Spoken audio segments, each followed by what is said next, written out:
All right, so we're going to do Schooled again today by Gordon Corman.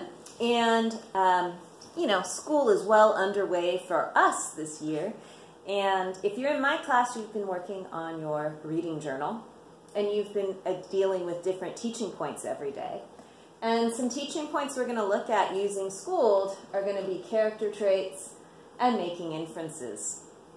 Because reading between the lines is so important, and understanding your character and what traits they have, whether or not they're strong or honest, those kinds of things are important for getting more out of the story.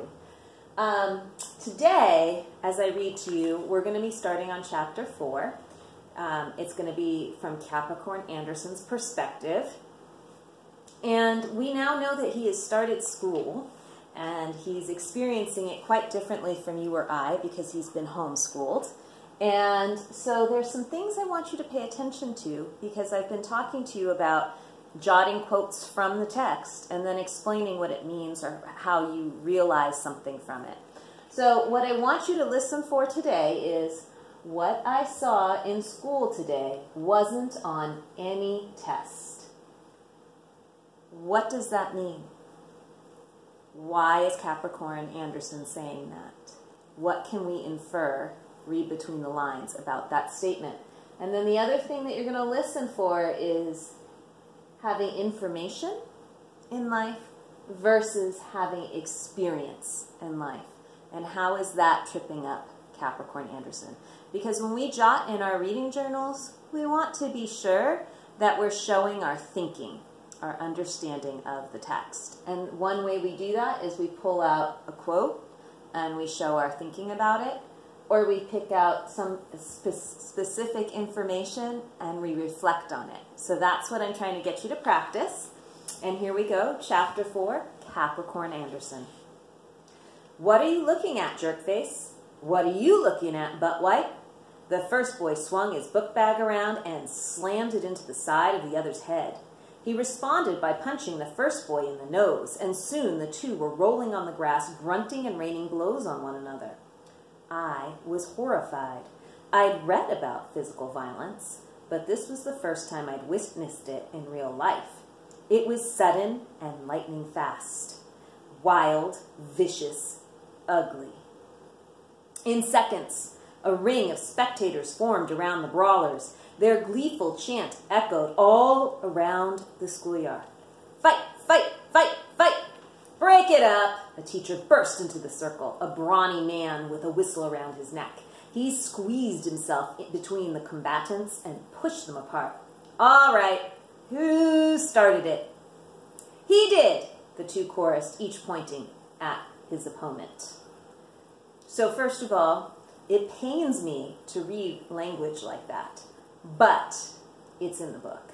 And then, furthermore, I love that Cap is pointing out to us that when you haven't witnessed hurtful behavior, how horrifying it is the first time. And that most of us have seen it on TV, so we don't even respond the way that somebody who's never seen it before would. Okay, here we go. The teacher gazed around at the spectators. Any witnesses? Nobody said a word. Come on, who saw what happened? I did, I volunteered. Well, Buttwipe wanted to know what Jerkface was looking at, and Jerkface wanted to know what Buttwipe was looking at. I turned earnest eyes on the bloody and dirt-smeared brawlers. You were barely 3 inches apart. Couldn't you see you were both looking at each other? The teacher reddened. Who do you think you are, Jerry Seinfeld? You must have me confused with another student, I told him. My name is Capricorn Anderson. Are you talking back to me? I hesitated. The whistle teacher had asked me a question, and I'd answered by talking.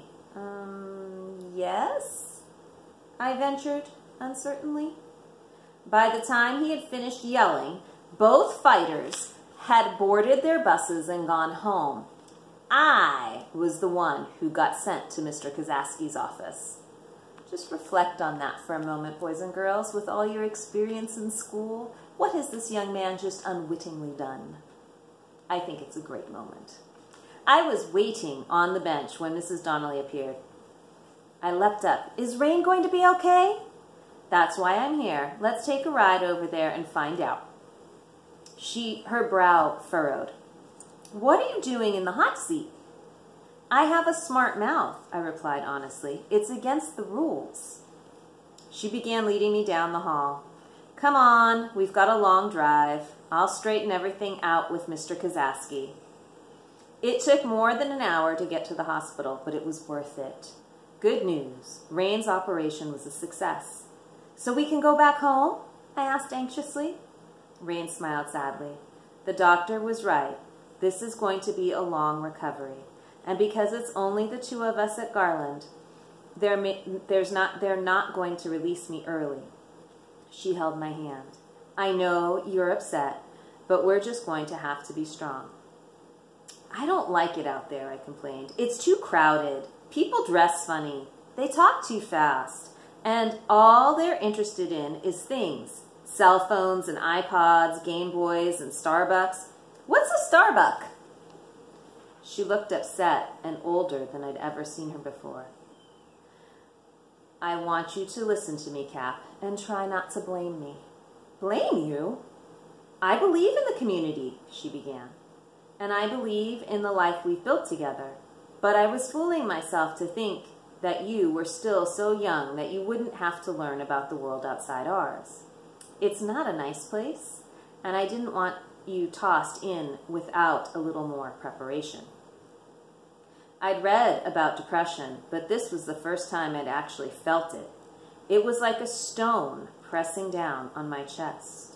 I couldn't lift it off because I didn't have the strength. I'm kind of scared, Rain. Well, don't be, she said firmly. All you have to do is focus on who you are and what your values mean to you. You've passed every state test, always in the top 5%. You're as smart and capable as anybody, more than most. What I saw in school today wasn't on any test, I observed grimly. She gave me a sympathetic smile. True information isn't the same as experience. You know what television is, but you've never watched it. You know what pizza is, but you've never tasted any. You know about friendship, but you've never had a friend. You're my friend. Of course I am, she agreed. But I'm not exactly a teenager. I'm already finished with other teenagers. I've been in real school for 1 day, and that's plenty. People are constantly screaming at each other. 2 boys actually resorted to physical violence. I thought violence only happened in crimes and wars, but this was over. I shrugged helplessly. I can't even explain it. So, again, I wanted you to think about these things and reflect on what's happening here. You have to feel sorry for them, Rain said with a sigh. Nonviolence isn't something everyone understands. They've got these things called lockers, I raved on. The halls are lined with them, and you won't believe what they're for. They're for locking stuff away so other people won't steal it. Why can't everybody just share? Rain must have agreed with me because she looked really worried. I poured it on thick. They don't have regular time at school, you know? They have periods. All of a sudden, an alarm goes off and you're supposed to drop what you're doing and rush off to a different room with a different teacher to do something completely different.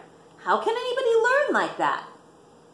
There was a knock at the door, and Mrs. Donnelly poked her head into the room. She lived at Garland for a while when she was a kid, so she understood how great it was and how much I wanted to get back there. Hello, Rain. How are you feeling? It's been a long time, Flora Mundy. Rain looked at her up and down. It's wonderful to see that you've done well since your family abandoned the lifestyle and value system they believed in. That was a little harsh. They talked about her parents and a few other people. Some of the names were familiar, but I didn't remember anybody. The days of Garland as a thriving commune were over long before I was born in 1994. It was a friendly conversation, but every time Rain called her Flora Mundy, Mrs. Donnelly got kind of tense. Maybe that was because her family left Garland, so she couldn't live there anymore. I knew how that felt. Anyway, we were soon on our way home. Her home, not mine, unfortunately. Her house was pretty nice, except it had too many stairs. There didn't seem to be any more purpose for them than there had been for the fight at school earlier in the day.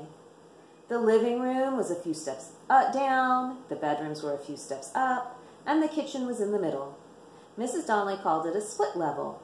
But what was the point in splitting a house when you could just make it flat and not have any stairs at all? Everything was more complicated in the world outside the community. The buildings at Garland were made of wood, period. Here, there was wood in some places, but also brick, stone, and aluminum. Inside, there was carpet and tile, white walls and other colors, and hundreds of pictures, curtains, tassels, clocks, figurines, and a million different things that might have been useful, but might have been just for decoration, too. Who could tell? It seemed like an awful lot of stuff for just one house. Mrs. Donnelly lived here with her daughter, Sophie, and of course, me now. Sophie was 16. She went to high school. I didn't much like it that I had to be here. Multiply that by 50, and that's how much Sophie didn't like it that I had to be there. Mother, are you on drugs? How could you bring that freakazoid into the house? Shh, Sophie, he'll hear you. I want him to hear me, Sophie shrieked. How else is he going to get the message to clear out? He has nowhere else to go, Mrs. Donnelly pleaded. And that's my problem? Just because he comes from some hippy-dippy flea circus where you grew up doesn't mean we have to adopt him. Lower your voice, her mother ordered sternly. It's only for 6 weeks, 2 months at the outside. 2 months? I have to live my life. Do you know how long it took me to get Joshua Weintraub to ask me out? What's he going to think when he drives up and sees this tie-dyed streak of misery draped across the porch? This whole conversation went on before either of us had spoken a single word to the other. I didn't actually talk to Sophie until later that night when I accidentally blundered into her room. She was in her pajamas, speaking on the phone while smearing pale green cream all over her face. She threw down the handset. You, out, now! I stood frozen, staring at her. What's on your face? Oh, right. You've never heard of moisturizer. You were just looking for an excuse to come busting into my room. I was mystified. What are you moisturizing? She stamped a slippered foot. My skin, genius. It's a beauty product. Okay? Scram. I backed out into the hallway. She slammed the door with such force, I'm amazed the wall didn't crumble. The one at Garland probably would have. There I stood, still facing her door, paralyzed with discovery. Beauty. That was precisely the word that had been haunting me. Sophie Donnelly was beautiful. I had seen beautiful girls on book jackets, and even noticed some from a distance when Rain and I had gone into town for supplies. But this was the first time I had ever really met one. I never could have imagined how strong the effect would have been.